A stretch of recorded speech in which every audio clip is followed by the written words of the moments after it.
का बहुत बहुत स्वागत है। लगातार पूरा देश आपके बारे में बात कर रहा है आजकल। सीताराम, बागेश्वर धाम की जय, सनातन धर्म की जय। और I am not Baba, I am Dhirendra Krishna Shastri ji. तो मैं आपको धीरेन्द्र जी कह के बुला सकता हूं? बिल्कुल, धीरेन्द्र जी, शास्त्री जी, महाराज जी, इन संबोधन से, क्योंकि ना तो दाढ़ी मूंछ है ना हमने संन्यास लिया है जी। हाँ, नहीं वैसे लोग कहते हैं कि आप बहुत हैंडसम लगते हैं और आपकी उम्र भी सिर्फ 26 साल है। तो मैं शुरुआत यहीं से कर लेता हूं। आप सिर्फ 26 साल के हैं। 26 साल तो एक ऐसी उम्र होती है जिस समय युवा हमारे ये सोच रहे होते हैं कि कौन सा स्मार्टफोन लेना है और कौन सी मोटरसाइकिल खरीदनी है और कहां जाकर नौकरी करनी है, और आप 26 साल की उम्र में ही इतने बड़े स्वामी या बाबा कह लीजिए या गुरुदेव कह लीजिए, आपके बहुत सारे नाम हैं, आप यहां तक पहुंच गए। तो ये सब हुआ कैसे? हमारे बागेश्वर धाम की परंपरा में पीढ़ी दर पीढ़ी दरबार लग रहा। पूज्यपाद दादा गुरु जी भी लगाते थे और दादाजी के पहले भी एक संत थे, वो भी लगाते थे। तीसरी पीढ़ी में हम सेवा कर रहे हैं, तो बचपन से ही सनातन का जुनून है। तो सनातन की बात और सनातन की सेवा कर रहे हैं और अपने इष्ट और सनातन संस्कृति, साधु संतों की तपस्या का प्रचार कर रहे हैं। बस यही हमारी एक छोटी कहानी है। वाइट ही वाइट है, ब्लैक है ही नहीं कुछ। लेकिन लोग अब आपकी कहानी में लगातार ब्लैक ढूंढ रहे हैं। मैंने सुना आपने कहा कि मैं और कोई स्पष्टीकरण अब नहीं देना चाहता इसके बारे में। आपको लगातार जो चुनौतियां मिल रही हैं, लेकिन देश आपसे ये जानना चाहता है कि इसमें कितनी उसका आज हमने नेशनल चैनल के सामने लगभग 20 से 25 चैनलों के कैमरा लगे होंगे। 4 लाख लोग थे। हमने चुनौती दी थी। चुनौती देने वालों को कहा था कि रायपुर हमारी जगह नहीं, छत्तीसगढ़ है, दरबार 20 और 21 को लगना है, किराया हमसे ले लो, जिन को दिक्कत है आकर के देखो। हम कोई दावा नहीं करते, हम कोई ईश्वर नहीं है। अभी हम साधारण इंसान है। गद्दी पर बैठेंगे, जो गुरु प्रेरणा लगेगी हम वो बता देते हैं, और बालाजी की कृपा और संतों की तपस्या के प्रभाव से वो बात सत्य निकलती है। और सत्य को कितनी भी कसौटी पर कसा जाए, कितने न्यूज चैनलों ने एक्सपोज नहीं किया, कितने लोगों ने नहीं किया, आज तक बाल टेढ़ा कर पाए, क्योंकि हनुमान जी की कृपा और हनुमान जी के नाम का प्रचार है जी। आप धीरेन्द्र जी, आप खुद को गुरुदेव कहते हैं, स्वामी जी भी कहते हैं, धर्मगुरु, संत। तो आपका परिचय क्या है? आप हैं कौन? ना तो हम कोई संत हैं, ना हम कोई स्वामी हैं, ना कोई हम मठाधीश हैं। बागेश्वर धाम के चरणों के सेवक हैं। और श्रीमान जी, हम आपको बता दें कि हम जिस प्रकार पिता अपने पुत्र के रोग पर भगवान से, ईश्वर से, डॉक्टरों से, लोगों से प्रार्थना करता, दुआ के लिए गुजारिश करता, निवेदन करता, वैसे ही हम गुरु होने के नाते, उस गद्दी की सेवादार होने के नाते, बागेश्वर पीठ के सेवादार होने के नाते, और सनातन धर्म के सच्चे साधक होने के नाते, और मंत्रों की चिकित्सा को जानने के नाते, आने वाले लोगों के लिए उनकी श्रद्धा को देखकर ईश्वर से प्रार्थना करते। हमने आपके वीडियोस लगातार देखे सोशल मीडिया पर, इंस्टाग्राम पर बहुत सारे वीडियोस आपके चलते रहते हैं, जिसमें आप अपने कागज लेकर बैठते हैं और लोगों की मन की बात को आप पढ़ लेते हैं। तो ये जो मन पढ़ने वाली मशीन है, ये कहां आपने लगाकर रखी है और कैसे पढ़ते हैं आप? और लोग इसी को चमत्कार मानते हैं। देखो भाई, ये भारत देश है, इसमें ऋषि मुनियों की परंपराएं विविध रही, और भारत इसीलिए तो विश्व गुरु रहा। यहाँ खूब खोज की फाइयान यात्री जैसे विदेशी लोग आए, पर भारत को विश्व गुरु उन्होंने इसीलिए तो माना सबने, क्योंकि भारत में वैदिक परंपरा, अति प्राचीन परंपरा है, ऋषियों की परंपरा है। और हमारे पास कोई मशीन नहीं है, ना हम कोई मन पढ़ने वाले माइंड रीडर हैं। हम तो अपने इष्ट के सेवक हैं और अपने शास्त्रों के सच्चे साधक हैं। उनके आधार पर जो हमें गुरुजी ने प्रेरणा दी, जो हमें इष्ट प्रेरणा देते हैं, हम वो लिख देते हैं। सच निकले या झूठ, वो व्यक्ति की श्रद्धा और बालाजी की कृपा। जी, आप लोगों की आवाज हम तक और हमारी आवाज लोगों तक पहुंचाते हो, वैसे ही हम अपने इष्ट की जो चेतना तरंग है और लोगों की जो अर्जी है, वो अपने इष्ट तक, इष्ट की तरंग को लोगों तक पहुंचाते। न आप कुछ हो, न हम कुछ। देखिए, जो आप बता रहे हैं, ये तो भारत की संस्कृति में जो योगी और मुनि और जो सिद्ध पुरुष हुआ करते थे, उनके पास ये शक्ति होती थी, ये हम भी सुनते आए हैं। लेकिन आपकी उम्र है सिर्फ 26 साल। जितनी आपकी उम्र है उससे दुगना या तिगना तपस्या करने के बाद जो योगी हुआ करते थे, हमारे जो ऋषि मुनि होते थे, तब उनके पास ये शक्ति आती थी कि वो ये सब कर सके। आपकी उम्र ही को टोटल 26 साल है, तो आपके पास ये चमत्कार की जो शक्ति है इतनी जल्दी कैसे आई है? बहुत अच्छा प्रश्न है, बहुत बहुत धन्यवाद, अच्छा प्रश्न। ये आपसे किसी ने पूछा नहीं होगा? तपस्वी तो नहीं है, ये घोषणा तो नहीं करते, लेकिन आज भी दिन रात, हाँ बहुत। अरे आपकी योग्यता का क्या कहना, आई प्राउड ऑफ यू। हमको आप पर बहुत गर्व है, आपकी लैंग्वेज से और आपके स्पष्ट प्रश्नों से। तो देखो, बाकी लोग तो वही घिसे पिटे क्वेश्चन करते हैं, आप ये जो बीच की नई चीजें ले आई, बहुत गदगद कर गई हमको। तपस्वी हम नहीं हैं, लेकिन दिन रात तपस्या में ही गुजर रहा। 9-10 साल की अवस्था से ही हमने बालाजी की सेवा की। जब बच्चे खेलना सीखते थे तब से हमने हनुमान चालीसा का पाठ, और गुरु ने जो विधान बताया वो मीडिया पर बताने का विषय नहीं है, वो अनुभव का विषय है। कभी आप आइएगा तो उसको हम आपको बताएंगे कि हमने क्या क्या अपने जीवन में मुश्किलों को सहा, कितना हनुमान चालीसा का पाठ किया, रातों भर हनुमान जी के चरणों में बैठकर रोए हैं, रातों भर हवन किया है। उसका ही ये परिणाम है जो आज सनातन संस्कृति का झंडा जगह जगह गाड़ा जा रहा है। और जो भोले भाले लोगों को धर्मांतरण कर रहे थे छोटी छोटी ट्रिक दिखाकर, ऐसे मिशनरियों के मुंह पर तमाचा। भारत के इतिहास में नेशनल चैनलों के सामने कोई पादरी नहीं आया, कोई अन्य धर्मों के लोग नहीं आए, पर बागेश्वर धाम ने चैलेंज देकर के, ललकार कर, गद्दी पर ठोक कर झंडा गाड़ा है आज रायपुर के दरबार में। अच्छा, आप तो इतना लोगों के मन की बात जान लेते हैं, अंतर्यामी आप हैं। इस समय करोड़ों दर्शक आपको देख रहे होंगे, क्या आप इस समय कोई हमें चमत्कार दिखा सकते हैं? लाइव भी अंतर्यामी नहीं है, और हम कोई भी अंतर्यामी नहीं है। ऐसा कोई जो है अंतर्यामी होने का आज तक हमने दावा नहीं किया। अंतर्यामी सिर्फ परमात्मा है, हम तो उनके सेवक हैं। और हम कोई जादूगर नहीं है कि कोई भी बोले कि आप डमरू बजा दो तो हम चमत्कार दिखा दें। हम अपने इष्ट से प्रार्थना करने वाले एक याचक हैं। तो हमारे सामने तो जब वो आएगा उसकी श्रद्धा दिखेगी, हम प्रार्थना करेंगे, वो सनातनी बनेगा, हम प्रार्थना करेंगे, हमारे बालाजी उस पर कृपा कर देंगे। लॉजिक सीधा सा है, फंडा सीधा सा है। और जादूगर मैजिशियन थोड़ी है कि डमरू बजाए, हाँ भाई आ जाओ खेल देख लो। अब देखो, प्यासा कुआं के पास जाता है, कुआं प्यासे के पास नहीं जाता है। जी धीरेन्द्र जी, मैंने देखा आपके वीडियोस में, हम किसी को बुलाते भी नहीं है, बिल्कुल की श्रद्धा अच्छा, आ जाए तो ठीक। आप ये बताइए, मान लीजिए अगर कोई और धर्म का व्यक्ति आपके पास आए, कोई इस्लाम को मानने वाला आए, कोई ईसाई धर्म को मानने वाला अगर आपके दरबार में आए और आपसे मदद मांगे, तो आप सिर्फ सनातनियों के लिए ही मदद करते हैं, या अगर कोई इस्लाम को मानने वाला भी आपके पास आ जाए तो आप उसके लिए भी, अच्छा, आपके जो इष्ट देव हैं उनकी भी मदद करेंगे? बिल्कुल, मानव होने के नाते हमसे तो बहुत मुसलमान भाई भी जुड़े हैं, और बहुत क्रिश्चियन वाले लोग भी हमारे पास आते हैं, अन्य पंथों के लोग भी हमारे पास हजारों की तादाद में आते हैं। हम गिनती गिनवा देंगे कई दरबारों में। आप हमारे वो खोजिएगा, वो बताइए क्या बोलते हैं अपना नेट का, यूट्यूब खोजिएगा, यूट्यूब पर आपको लंबी लिस्ट मिलेगी। उसमें कहीं ना कहीं मुसलमान भाई का विचार उद्भाव और वो जो माइक पे बोलते हैं वो बाइट मिल जाएगी आपको, हम आपको भिजवा देंगे, आप अपनी टीवी पर दिखवा देना लोगों को। अच्छा, ये बताइए कि जब लोग आपके पास आते हैं, मैंने देखा तो ऐसा लगता है कि आप उनके अंदर बताते हैं कि इनके अंदर कोई प्रेत है, कोई भूत है, फिर वो छटपटाने लगते हैं, अजीब तरीके की आवाजें निकालने लगते हैं, कई बार वो बेहोश हो जाते हैं। एक अजीब सा दृश्य देखने को मिलता है। अभी मैं आपको तस्वीर भी, अपने दर्शकों को भी मैं दिखा रहा हूं निकालकर, अगर हमारे पास वो तस्वीरें, बहुत देखिए, अभी हम तस्वीर दिखा रहे हैं।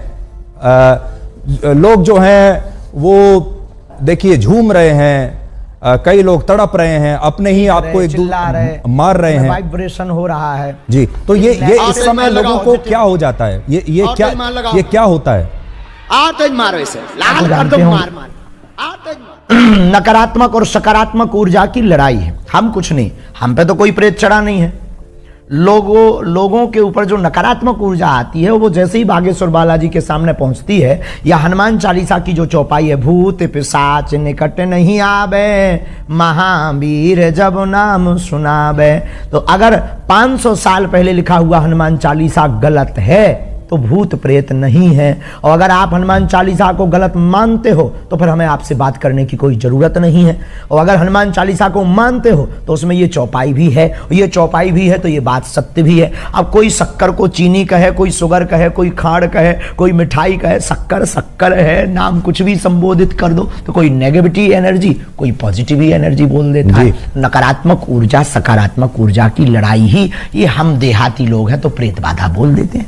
नहीं, मैं भी हनुमान चालीसा का पाठ कर रहा हूं और वर्षों से कर रहा हूं, मुझे कंठस्थ भी है, पर आपके जैसी शक्ति अभी तक मेरे पास नहीं आई है कि मैं लोगों को कोई उनका निदान कर सकूं। लेकिन आपने एक चीज नोट की, आपको अब आपको भाग्य सुधाम आना चाहिए। मैं जरूर आऊंगा, मैं जरूर आऊंगा। ये मजाक में कह रहे हैं। लेकिन धीरेन्द्र जी, आपने एक चीज नोट की कि जिस तरह से लोग आपके यहाँ ये व्यवहार करते हैं, बिहेव करते हैं, जब ये जो क्रिश्चियन मिशनरीज हैं, ईसाई लोग जो हैं, जब ये अपने यहाँ कोई कन्वर्जन कैंप लगाते हैं लोगों के लिए, वहां पर भी हमने इसी तरह का व्यवहार लोगों को देखा है। वो भी ऐसे ही इसी तरीके से झूमने लगते हैं, कुछ उनका देखिए, वो भी मैं तस्वीर दिखा रहा हूं। तो ये बताइए कि ये करना पड़ा, पूरे देश में चर्चा है जी, पूरे देश में इसी बात की तो चर्चा है। ये मिशनरियां क्यों पीछे लग गई? क्योंकि इनकी दुकान बंद हो गई। ये झूठे भोले भाले लोगों को ट्रिक दिखा करके और छोटे मोटे उपाय करके हमारे गरीबों का शोषण करते हैं, उनको धर्म परिवर्तन करवा देते हैं और अपने धर्म को बढ़ाते हैं। हमने जो घर वापसी करवाई, धर्मांतरण रोका, और हमने जब इनको दिखाया कि अपने धर्म में भी ये ताकत है, मंत्रों में, जो तुम धर्म परिवर्तन कर रहे हो नक्कटा हरो, आ जाओ वापिस, तो वो फिर हर्ष आ गए। अब उनको डर है कि ये आदमी हमारा सब मिशन फेल कर देगा, इसीलिए तो ये जो है हमारे खिलाफ षड्यंत्र स्वांग दुनियादारी। तब तो आपको ब्लैक एंड व्हाइट करना पड़ा है, उन्हीं लोगों के उपद्रव करने से पूरे देश में वो हो गया है जी। लेकिन ये भी ऐसे ही दिखाते हैं जैसे इंसान के अंदर कोई प्रेत, जैसे कोई इंसान के अंदर प्रेत आत्मा आ गई है, वहां पर भी हमें ऐसे ही देखने को मिल रहा है। तो क्या आपको ऐसा लगता है कि ये दोनों जगह कॉमन है, या प्रेत आत्मा जो आप निकालते हैं, भूत प्रेत, अंतर है? ये कोई भी पादरी बागेश्वर धाम का सामना नहीं कर पाएगा जी। कल से आप लगातार टीवी चैनल्स पर इंटरव्यू दे रहे हैं, मैंने आपके बड़े इंटरव्यूज देखे। आपने सोचा था कि इतनी जल्दी आपके जो भक्त हैं वो तो हैं ही, लेकिन अब देश में जो लोग आपको नहीं जानते वो भी अब आपको जान गए हैं। अचानक से आप पिछले 48-50 घंटे में बड़े मशहूर हो गए हैं। तो वो जो समिति है जो आपके पीछे पड़ी, उसका तो धन्यवाद देना चाहिए आपको। आंधी की भैया, उनको बहुत बहुत धन्यवाद है, क्योंकि हम भी अंधविश्वास के खिलाफ हैं। और देखो, ये आंधी के नाम है, बात में दम और शक्ति होनी चाहिए।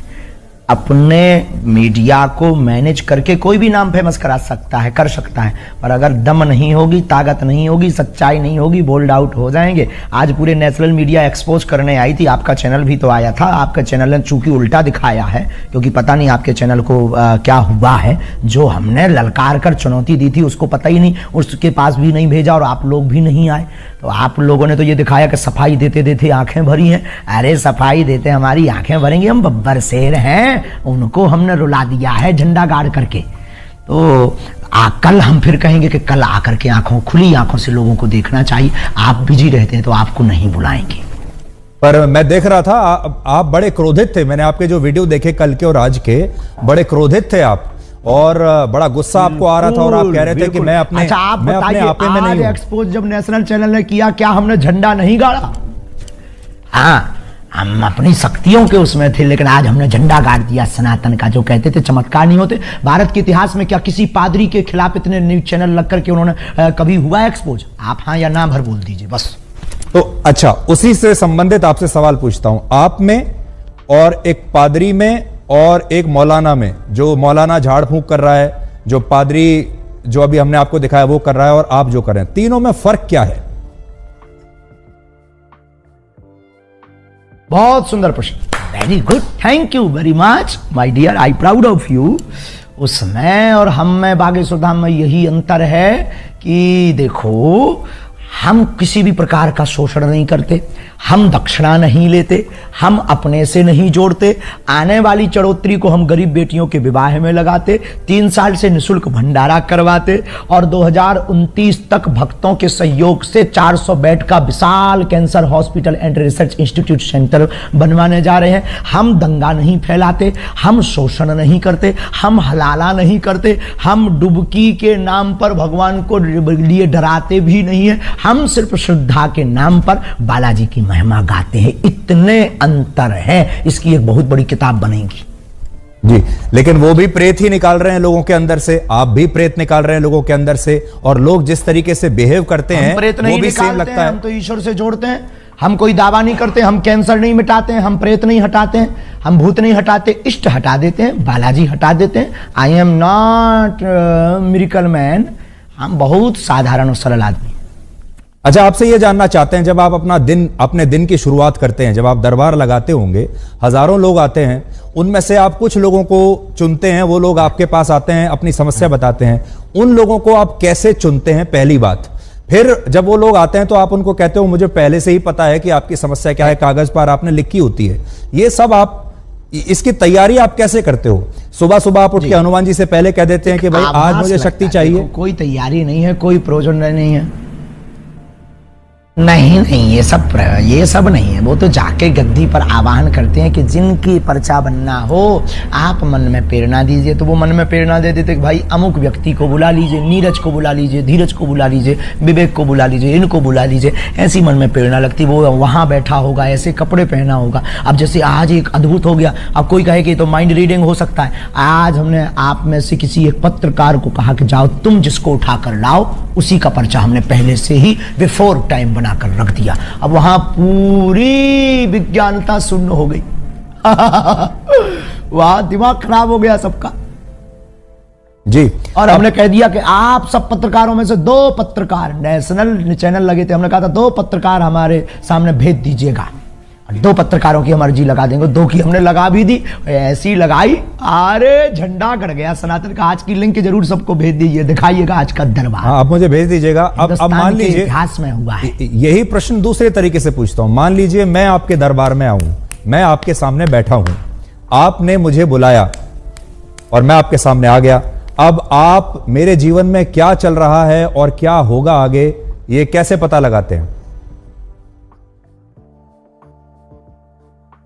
आभास होता है। देखो, हम कोई अंदाजा तो लगाते नहीं, आभास होता है। हम प्रार्थना करते हैं, पेन कागज कलम लेते हैं, ध्यान में अंदर ही अंदर जाते हैं कि हाँ प्रभु कृपा करो। तो सनातन धर्म के उत्थान के लिए जो उन्होंने हमें चेतना तरंग दे रखी है, वो तरंग हमें प्रेरणा दे देती, हम कलमबद्ध कर देते और कह देते अच्छा प्रभु लाज रखना अपनी भी और हमारी भी, और वो सत्य निकलता है। बस इतना लॉजिक है।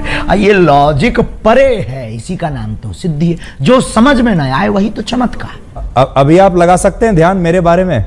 आज से 30 साल पहले कोई कहे कि आप देश विदेश में बैठे सकते, देश विदेश में बैठे लोगों को वीडियो कॉल पर आप तुरंत बात कर पाएंगे। 30 साल पहले ये कोई कहता था तो कहते कितना झूठबाज आदमी है, मूर्ख आदमी है, ऐसा हो ही नहीं सकता, ये तो चमत्कार होगा। लेकिन आज सहज है। पर देखिए धीरेन्द्र जी, एक जमाने में जब बारिश होती थी, लोग क्या कहा? देखिए, जब एक आज से सैकड़ों वर्ष पहले, हजारों वर्ष पहले जब बारिश होती थी तो उसे भी लोग चमत्कार समझते थे। सूर्य ग्रहण होता था, उसे भी चमत्कार समझते थे। दिन और रात, सुबह और शाम जब रात होती है, उसे भी चमत्कार समझते थे। बाद में यह पता चला धीरे धीरे धीरे कि यह चमत्कार नहीं, यह विज्ञान है, इसके पीछे विज्ञान है। तो आपकी जो कला है, आपकी जो शक्तियां हैं, इसके पीछे क्या विज्ञान है, मनोविज्ञान है, धर्म है, आस्था है, पराविज्ञान, अंधविश्वास है, क्या है? नहीं, उसके पीछे पराविज्ञान है। पराविज्ञान है। बहुत अच्छा प्रश्न आपने किया। इसके पीछे पराविज्ञान, सूक्ष्म जगत विज्ञान, जिसे आज तक विज्ञान बहुत सालों से खोज रहा, समझ नहीं पा रहा। और भाई ये देखो, ऐसी बात है, इसको प्रत्यक्ष नहीं कर सकते क्योंकि अंधे को सूर नहीं दिखा सकते हैं, गूंगे के द्वारा जो है गुड़ का खट्टा मीठा का स्वाद नहीं पता लगा सकते हैं। उसी प्रकार ये पराविज्ञान है हमारे प्यारे माय डियर जी।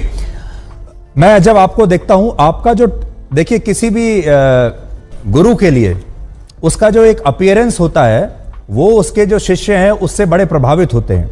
आपका जो एक अपीयरेंस है, यानी आपकी जो वेशभूषा है, जिस तरीके से आप अपने भक्तों के सामने अपने आप को प्रस्तुत करते हैं। इस समय भी जो आपकी वेशभूषा है, देखिए बड़ी रंग बिरंगी वेशभूषा है। आपने एक मुकुट ऐसा लगाया हुआ है जैसे एक जमाने में मराठी जो मराठा राजा लगाया करते थे। है तो इसके पीछे आपका क्या मनोविज्ञान है कि आप जो इस तरीके से अपने आप को प्रस्तुत करते हैं, जबकि जो साधु संत होते हैं वो तो बहुत सिंपल रहते हैं, सरल भाव से रहते हैं। मनोविज्ञान, एक महात्मा आए हमको कंबल दे गए, एक महात्मा आए कंबल दे गए, एक व्यक्ति आया टोपी दे गया, हमने टोपी लगा ली, एक व्यक्ति आया कंबल दे गया। अब कंबल पहनना कौन सा भैया वो है, अब कंबल पहन लिया, अब क्या गलती कर दी यार भाई, अब ठंड लगती है तो कंबल ना पहने, क्या करें, मर जाए क्या।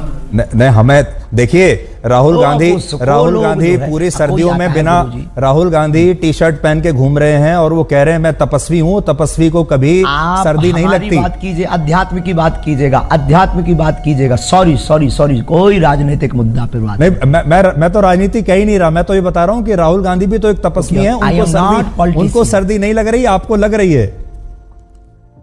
आप हाँ, हम कमजोर आदमी हैं भैया, उनसे जाके पूछो, हम किसी के बारे में क्या कह दें। आई am not politician, I am only spiritual गुरु। आप पॉलिटिशियन तो नहीं है, लेकिन पॉलिटिशियन आपके बहुत सारे पॉलिटिशियन आपके शिष्य हैं। देखिए आपके जो विरोधी हैं उन्हें यह बात भी बुरी लगती है कि बहुत सारे नेता आते हैं बागेश्वर धाम पर आते हैं, बहुत सारे नेता आपके शिष्य हैं, बहुत सारे जो सरकार में बैठे बैठे बड़े जो लोग हैं वो आपके शिष्य हैं। आपको पुलिस की प्रोटेक्शन मिलती है, आपको जो है एक अलग तरह का सम्मान इस समय सरकार की तरफ से मिल रहा है, और वो तब मिलता है जब कोई धर्म गुरु नेताओं के साथ बहुत सरकार करीब आ जाता है। व्यक्ति की समानता के लिए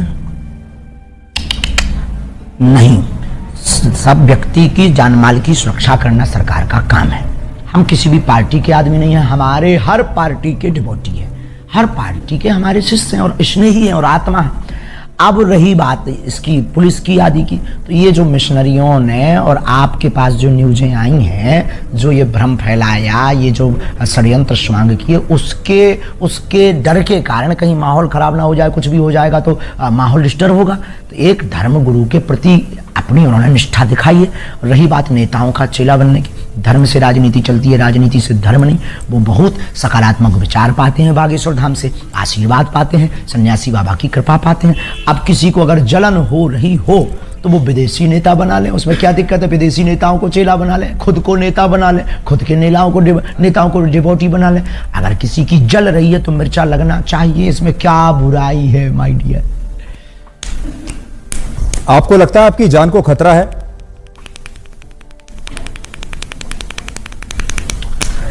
ये जो प्रपंच हो रहे हैं हमें, देखो मरना बार बार है नहीं है, एक बार बचना नहीं है, इसलिए हम बहुत स्वच्छंद आदमी और बहुत दिल खोल कर बोलते हैं। बाकी जो होना है वो तो होना ही है, लेकिन पीछे तो लगे ही है, ये भी नहीं कह सकते कि नहीं लगे। छतारी में हमने घोषणा कर दी थी, इस षड्यंत्र जो अभी आप लोग लेके बैठे हैं, ये हमने आज से 1.5 महीना पहले, लोग हमसे कह रहे हैं आपकी ब्लैक एंड व्हाइट पे ये दिखा देना। छतारी में हमने कह दिया था कि अब हमारे खिलाफ षड्यंत्र होगा, अब वो हो गया। देखिए मैं तस्वीर देख रहा हूं, इसमें देवेंद्र फडणवीस आपके सामने हैं, डिप्टी सीएम महाराष्ट्र के पूर्व मुख्यमंत्री। हमने नितिन गडकरी की भी फोटो देखी, मनोज तिवारी भी आपके सामने हैं, कुछ बात कर रहे हैं। तो इससे ऐसा लगता है कि अब आप देश के शक्तिशाली लोगों के साथ आपका उठना बैठना हो गया है। हमारा पहले से ही उठना बैठना शक्तिशाली श्री हनुमान जी के साथ है, ये भूल गए आप। पूरे आला वर्ल्ड के मैनेजमेंट गुरु लॉर्ड हनुमान के साथ हमारा उठना बैठना है 11 साल की अवस्था से। वो दिखाइए जरा फोटो। आप लोगों की समस्याओं का निदान करते हैं, पर्सनल समस्याएं जो लोगों की होती हैं, किसी की कोई बीमारी है, किसी की प्रमोशन नहीं हो रही, किसी को और कोई दिक्कत है।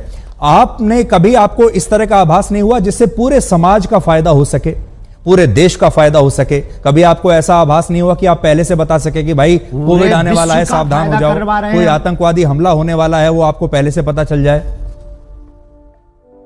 बहुत अच्छा, ये भी बहुत अच्छा। देखो कोई अर्जी लगाता है तो हम उस आधार पर, जैसे हमारे पास राजनीतिज्ञ लोग आते हैं तो वो पूछते हैं प्रदेश का हाल क्या होगा, तो हम बता देते हैं भाई ऐसे ऐसे संयोग बन रहे हैं। हम कोई आई एम नॉट भविष्य वक्ता, हम कोई ज्योतिषाचार नहीं है, हम भविष्यवक्ता नहीं, हमें जैसी प्रेरणा लगती है हम बता देते भैया ऐसा होगा। अब कोई अर्जी ना लगाए तो हमारी बात को कौन सुनने वाला है, कौन हमारी बात को इतना सुनेगा, और कौन नियम मानेगा, कौन नियम करेगा, कौन आएगा। बाकी विश्व कल्याण की मंगल कामना हम प्रतिदिन करते हैं कि ईश्वर जो होना वो तो होना ही है, पर विश्व का मंगल। शाहरुख खान की नई फिल्म आ रही है पठान, उसका विरोध करने के लिए आपके दरबार में किसने अर्जी लगाई थी?